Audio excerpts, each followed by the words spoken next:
Hey guys, it's Roy from Oracle12 and EpicDroid.com with a quick unboxing video here for you, or I guess an enveloping video. I believe this is the Google Keychain.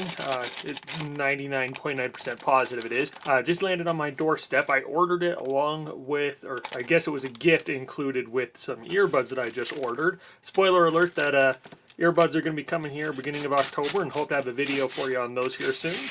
But figured this would be a happy birthday fun thing that we could just look at real fast and see together.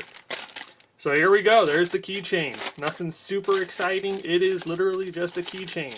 It goes for $10 on Google. You can get a $10 off coupon code when you order it with, I don't know what the exact requirements were, but I got the earbuds 2 or the Pro earbuds 2, and it came with those.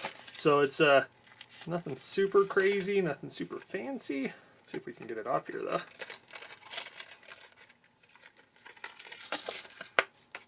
That'll work for now. So it's got a standard keychain. It's got a little clip there so you can hook it onto something, or you can take that off and just use the loop. We got that off. We got the dinosaur guy that you see on Chrome. He's wearing a little party hat this time. We got the Google logo, and then we got this little sunburst thing. So it's something fun, something cool, something you can put on your backpack or laptop bag, or I don't even know, but just a little fun thing there from Google. So thank you, Google. I'll have fun with this, I guess. But yeah, just figured I'd share it with the rest of you guys. We'll have a link in the description down below where you can order one for yourself. Have any questions, feel free to leave a comment in the comment section down below, and you all have an awesome day.